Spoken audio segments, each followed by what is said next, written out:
வணக்கம். செல்வகுமாரின் மாலை வானிலை ஆய்வறிக்கை. அதிகாரப்பூர்வ வானிலை அறிக்கைக்கு இந்திய வானிலை ஆராய்ச்சித்துறை அறிக்கையை பார்க்கவும். 2026 மார்ச் 22 ஞாயிற்றுக்கிழமை மாலை நிலவர ஆய்வறிக்கை. அதிகரித்தது வெப்பம்.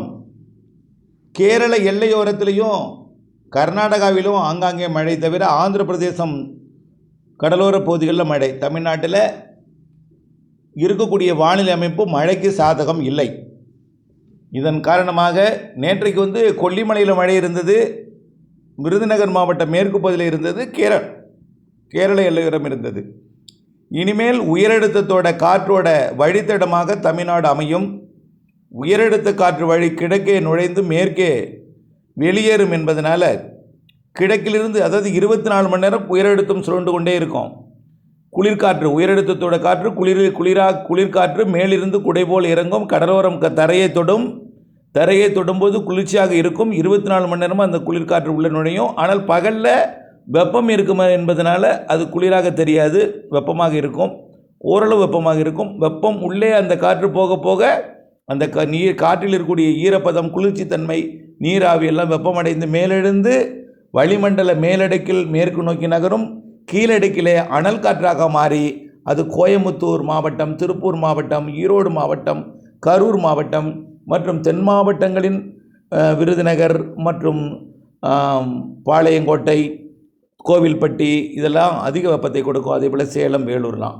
ஆனால் வேலூரை விட சேலம் கூடுதலாக இருக்கும், சேலத்தை விட ஈரோடு கூடுதலாக இருக்கும், ஈரோடு கரூர் ஒரே மாதிரி இருக்கும், அதை விட தாராபுரம் கூடுதலாக இருக்கும், அதை விட உடுமலைப்பேட்டை கூடுதலாக இருக்கும், அதை விட பொள்ளாச்சி கூடுதலாக இருக்கும் அப்படின்னு ஏற்கனவே நம்ம சொல்லியிருக்கோம். சேலம் மற்றும் பாளையங்கோட்டை, விருதுநகர், சிவகாசி இதெல்லாம் ஒரே மாதிரி இருக்கும் இப்போ. ஆனால் அதை விட கொஞ்சம் கூடுதலாக கரூர் மற்றும் ஈரோடு இருக்கும், அதை விட கூடுதலாக பொள்ளாச்சி இருக்குன்னு சொல்லியிருக்கிறோம். இந்த நிலை வரக்கூடிய வெள்ளிக்கிழமை வரை தொடரும். 28ஆம் தேதி வரை தொடரும். 28ஆம் தேதியில் குறிப்பாக வரக்கூடிய புதன், வியாழன், வெள்ளி 100 டிகிரியை பொள்ளாச்சி தொடும். 102 கூட போகலாம் வரக்கூடிய வியாழக்கிழமையும் வெள்ளிக்கிழமையும். புதன், வியாழன், வெள்ளி 100, 101, 102 என்ற அளவிலே திருப்பூர் மாவட்டத்தோட உடுமலைப்பேட்டை, அதற்கும் வடக்கே இருக்கக்கூடிய இந்த பல்லடம், காங்கேயம், வெள்ளக்கோயில், கரூர் மாவட்டத்தோட அரவக்குறிச்சி மற்றும் அப்படியே கோயமுத்தூர் மாவட்டம் பொள்ளாச்சியில் உச்சபட்ச வெப்பம் 102 இருக்கும் வியாழன், வெள்ளி. கடலோரத்தை விட மேற்கே போக போக வெப்பம் உயரும். திருச்சியை 98 டிகிரி ஃபாரன்ஹீட்டாக இருக்கும், 100 தொடலாம். ஏன்னா மரங்கள் இல்லாத இடத்துலலாம் 100 இருக்கும். ஏர்போர்ட் எல்லாம் 100 டிகிரியை தொடும் திருச்சி. இப்படி மதுரை விமான நிலையம் 100 டிகிரியை தொடும் வரக்கூடிய வியாழன், வெள்ளி. உச்சபட்ச வெயில்னா புதன், வியாழன், வெள்ளி தான். இந்த மாதத்தில் உச்சபட்ச வெயில் புதன், வியாழன், வெள்ளி. அதை அனுபவிச்சிட்டிங்கன்னா அப்புறம் மேற்கு காற்று உள்ளே நுழையும். மேற்கு காற்று வளிமண்டல சுழற்சி காரணமாக மேற்கு காற்று உள்ளே நுழையும். இதில் இன்றிலிருந்து வரக்கூடிய வெள்ளிக்கிழமை வரைக்கும் கிழக்கு காற்றில், அதாவது உயரழுத்த காற்றில் இருக்கக்கூடிய குளிர்ச்சி தன்மை, அதில் இருக்கக்கூடிய நீராவி, ஈரத்தன்மை, ஈரம், வெப்பத்தால் லேசாகி மேலெழுந்து மேலடுக்கில் ஆவியாக போய் மேற்கு நோக்கி வளிமண்டல மேலடுக்கில் போய் மேற்கு நோக்கி நகர்ந்து அங்கே, அதாவது மேற்கு காற்றும் கிழக்கு காற்றும் சந்திப்பை வளிமண்டலத்தில் மெல்ல நகரும் காற்று, ரொம்ப வேகமான காற்று இல்லை, மெல்ல நகரும் காற்று அப்படியே வளிமண்டலத்தில் அழுத்தத்தின் காரணமாக ஃப்ரீஸ் ஆகி தொடர்ந்து அங்கே நிலைபெற்று கொண்டே இருக்கும். ஒரு வாரம் நிலைபெற்று கொண்டே இருக்கக்கூடிய அந்த ஐஸாக மாறிடும். அப்படியே ஒரு வாரம் கழிச்சு, அதாவது 29, 30, 31 மற்றும் ஏப்ரல் 1, 2, 3 தேதிகளில் கேரளா, கர்நாடக பகுதிகளில் ஆலங்கட்டி மழை பொழிவை ஏற்படுத்தும். மேற்கு காற்று வரக்கூடிய சனிக்கிழமையிலிருந்து 29ஆம் தேதியிலிருந்து மேற்கு காற்று பாலக்காட்டு கணவாய், ஆரியங்காவு கணவாய், ஆரல்வாய்மொழி கணவாய், மைசூர் வழியாகவும் மேற்கு காற்று நுழையும் பொழுது பொள்ளாச்சியோட வெப்பம் குறையும். அப்போ வெள்ளிக்கிழமை வரைக்கும் வெப்பம் அதிகரிச்சிருக்கும், சனிக்கிழமையிலேருந்து வெப்பம் குறையும். அப்படியே எப்போ வரைக்கும்? 10ஆம் தேதி வரைக்கும் வெப்பம் குறைஞ்சி தான் இருக்கும். மார்ச் 21 சூரியன் குத்துக்கதிர் மார்ச் மாதம் 10ஆம் தேதியிலிருந்து ஏப்ரல் 10லிருந்து சூரியன் குத்துக்கதிர் குமரியை தொட்டு ஏப்ரல் 17 உள் தமிழ்நாடு வழியாக போய் ஏப்ரல் 27 திருவள்ளூரை தாண்டி ஆந்திர பிரதேசம் நுழையக்கூடிய நேரத்தில் கொஞ்சம் குறைவாக இருக்கும். ஆனால் அதுக்கு முன்னாடி நிலநடுக்கோட்டு இந்திய பெருங்கடலில் இருக்கக்கூடிய இந்த மார்ச் 21, 22, 23லேயே வெப்பம் அதிகமாக இருக்கும். வரக்கூடிய 27ஆம் தேதி வரைக்கும் வெப்பம், 28ஆம் தேதி வரைக்குமே வெப்பம் அதிகமாக தான் இருக்கும். குறிப்பாக பொள்ளாச்சி அங்கே தான் உச்சபட்ச வெப்பத்தை எட்டும். என்ன சார் இது வழக்கத்திற்கு மாறாக இருக்கே, வெப்பம் குறையும்னு சொன்னீங்களே, 102 டிகிரி அதிகரிச்சிருக்கே, இது என்ன வழக்கத்துக்கு மாறாக தானே இருக்குது? ஆமாம், ஆனால் ஏற்கனவே வழக்கமாக ஈரோட்டில் தான் வெப்பம் அதிகமாக இருக்கும். ஆனால் இப்போ பொள்ளாச்சியில் இருக்குது. ஈரோட்டில் இருக்க வேண்டிய 102 டிகிரி பொள்ளாச்சிக்கு மாறுது. ஈரோட்டில் 100 டிகிரி இருக்கும், அது என்ன இல்லை. ஆனால் அதிகபட்ச வெப்பம் கரூர் பரமத்தி மற்றும் கரூர் பரமத்தி வேலூர் இந்த ஈரோட்டில் தான் இருக்கும். அது அப்படியே எங்கே ஷிஃப்ட் ஆகுது? பாலக்காட்டு கணவாயோட வெளியேறும் வழியில், அதை கிழக்கு காற்று வெளியேறும் வழியில் பாலக்காட்டு கணவாய் ஒட்டியுள்ள பொள்ளாச்சி பகுதியில் அதிகரிக்க போகுது. இது 3 நாளைக்கு வரக்கூடிய புதன், வியாழன், வெள்ளி.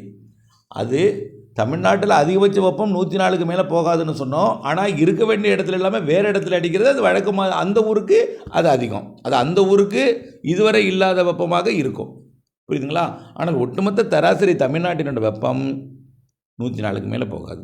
அதுவும் வரக்கூடிய நாட்களில் இந்த ஈரோடு கரூருக்கு உயரும். ஆனால் இந்த பொள்ளாச்சி என்பது இப்போது இந்த வரக்கூடிய சுற்று மட்டும்தான் இருக்கும். அதுக்கப்புறம் அங்கே பொள்ளாச்சிக்கு இருக்காது. ஏன்னா மேற்கு காற்று நுழைய தொடங்கிடும். தெற்கு காற்று நுழைய வரும். அப்புறம் தென்மேற்கு காற்றாக மாறும். அதனால் இப்போ மட்டும் கொஞ்சம் அனுபவித்து தான் ஆகணும் வரக்கூடிய வாரத்தில் இந்த புதன், வியாழன், வெள்ளியை. அதுக்கப்புறம் பார்த்திங்கன்னா சேலம், அதுக்கப்புறம் வேலூர் இங்கே உயர ஆரம்பிச்சிடும். ஏப்ரல் மேலே வேலூர், திருத்தணி இங்கே உயர ஆரம்பிச்சிடும், இங்கே குறைஞ்சிடும். ஆனால் இப்போது வரக்கூடிய ஏப்ரல்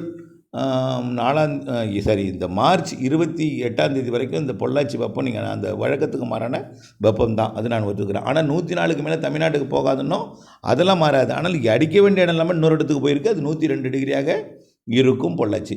பிற இடங்கள்லாம் 101, 102 ஆக 101, 100 இப்படி இருக்கும். ஆனால் கடலோர மாவட்டங்களை பொறுத்த வரைக்கும் 96.8, 97, 98 இப்படி தான் இருக்கும். கடலோரம் ரொம்ப கம்மியாக இருக்கும். 95 கூட தான் இருக்கும், 94 கூட இருக்கும் ஃபாரன்ஹீட்டில். கடலோரத்தை விட்டு உள்ளே தஞ்சாவூருக்கு மேற்கே போனால் தான் வெப்பம் அதிகமாகும். திருச்சியிலேருந்து 100 டிகிரி தாண்டும் அந்த 3 நாள் மட்டும், புதன், வியாழன், வெள்ளி. சரி, இப்போ நாளைக்கு எப்படி இருக்கும்? இன்றைக்கி வெப்பத்தோட நாளைக்கு கூடங்க. இன்றைக்கெல்லாம் கடலோரத்தில் 1 டிகிரி நாளைக்கு கூடுதலாக இருக்கும், நாளைக்கு அப்படியே கூட. அப்போ திருச்சியில் 96 இருக்கிறது நாளைக்கு 97 மாறும், அடுத்த நாள் 98 மாறும், அடுத்து 99 மாறும். 100 டிகிரியை நெருங்கும் புதன், வியாழன், வெள்ளி. இந்த புதன், வியாழன், வெள்ளி மட்டும் கொஞ்சம் கூடுதலாக இருக்கும் தமிழ்நாட்டில். அதுக்கப்புறம் மேற்கு காற்று நுழையும். பொள்ளாச்சி வெப்பம் அப்படியே இடம்பெயர்ந்துடும். அங்கே அதிகமாக இருக்கிறப்போ ஈரோடுக்கு வந்துடும். ஈரோடு சேலத்துக்கு மாறிடும். ஏன்னா கிழக்கு மேற்கு காற்று சந்திப்பு அங்கே நடைபெறும். அப்புறம் மழை வந்துடும், இடிமழை வருது. 29ஆம் தேதியிலேருந்து வெப்பச்சலன இடிமழை, ஆலங்கட்டி மழை கர்நாடகாவிலையும் கேரளாவிலையும் இருக்கும். தமிழ்நாட்டில் கேரள எல்லையோரம் தெரிகிறது. 29, 30, 31 மற்றும் ஏப்ரல் 1, 2, 3, 4, 5, 6, 7 கூடயும் இருக்க வாய்ப்பு இருக்குது. 2வது வாரத்தில் கொஞ்சம் வலுவான வெப்பச்சலன மழைப்பொழிவு தெரிகிறது, ஏப்ரல் 2வது வாரத்தில். ஆனால் இந்த முதல் வாரத்தில் வெப்பம் குறைவாக இருக்கும். 29லேருந்து வெப்பம் குறைஞ்சிருக்கும். ஆனால் இந்த 102 போனது 98, 99, 100க்குள்ளே இருக்கும். புரியுதுங்களா? ரொம்ப குறைஞ்சிருக்காது. கடலோரம் ஏறுவது மீண்டும் குறையும். கடலோரம் இப்போ இருக்கிற வெப்பம், உணரும் வெப்பம் அதிகமாக இருக்குது. நீங்கள் அனுபவிக்கலை, அதனால தான் அதிகமாக தெரியுது. இன்னும் கடலோரம்லாம் 100 டிகிரிலாம் தொடர. சென்னையெல்லாம் அதை விட ரொம்ப ரொம்ப கம்மியாக தான் இருக்குது வெப்பம். ஆகவே அப்படிப்பட்ட வெப்பம் இப்போ இல்லை. ஏதாவது புயல்களை உருவான காற்றில் உள்ள ஈரப்பதத்தை உறிஞ்சி, அதாவது காற்றோட திசை கிழக்கு நோக்கி மாறும்போது என்னாகும்? மேற்கேருந்து காற்று வரும். மேற்கேருந்து காற்று வந்தால் என்னாகும்? அதில் இருக்கக்கூடிய ஈரப்பதம் வெப்பத்தால் லேசாகி மேலே எழுந்தணும். அப்போ வறண்ட காற்று வரும். அதுதான் ஈரப்பதத்தை உறிஞ்சிறதுன்னு சொல்கிறது. வரக்கூடிய காற்று வெப்பத்தால் மேலே எழுந்து அப்படி ஏதாவது கிழக்கு நோக்கி வந்தால் தான் கிழக்கு கடல் வர வெப்பம் உயருமே தவிர, அது வரைக்கும் மேற்கு பக்கம் தான் வெப்பம் உயர்ந்திருக்கும். இப்போது கொஞ்ச நாள் உயர்ந்திருந்தாலும் மறுபடியும் இடையில உயர்ந்திருக்கும். கிழக்கையும் மேற்கு காற்று உள் மாவட்டங்கள் சேலம், ஈரோடு இப்படி உள்ளே உயரும். அதுக்கப்புறம் இடிமழை இருக்குது இந்த மாதம் இறுதிக்கு மேலே. அது இது வரைக்கும் கேரளா, கர்நாடகா, கேரள எல்லையோரம், கர்நாடகா எல்லையோரம் உறுதிப்படுத்தியிருக்கிறோம். வட உள் மாவட்டங்களில் 28ஆம் தேதி 29க்கு மேலே 3ஆம் தேதிக்குள்ளே ஏப்ரல் 3க்குள்ளே ஆங்காங்கே எதிர்பார்க்குறோம். அதுவும் ஆங்காங்கே தான் இப்போ வரைக்கும் தெரியுது. பரவலான மழை இல்லை. உங்கள் ஊருக்கு எப்போ மழைன்னு உறுதிப்படுத்தி இந்த இதில் சொல்ல முடியாது. ஒதுக்கி மழை இருக்குது 29ஆம் தேதிக்கு மேலே. ஆனால் அது கேரள எல்லையோர, கர்நாடக எல்லையோர, வட உள் மாவட்டங்களில் ஒரு சில இடங்களில் இருக்குது. கேரளா, கர்நாடகாவுக்கு பரவலாக தெரியும் இருக்குது. அதுக்கு அடுத்தது 2வது வாரத்தில் இருக்குது. இவையெல்லாம் நம்ம அப்டேட்ஸோடு இணைந்துருங்க. துல்லியம் வந்ததும் உங்களுக்கு அறிவிக்கிறேன். அப்புறம் ஏதாவது நீங்கள் வேளாண் பணியில் மழை வரும்னு நினச்சி தீவிரமாக இறங்கிடுவீங்க. அப்டேட்ஸோடு இணைந்துருங்க. அப்டேட்ஸ் பார்த்து பணி செய்து லாபம் அடைந்து அன்போடு கேட்டுக்கொள்கிறேன். நன்றி.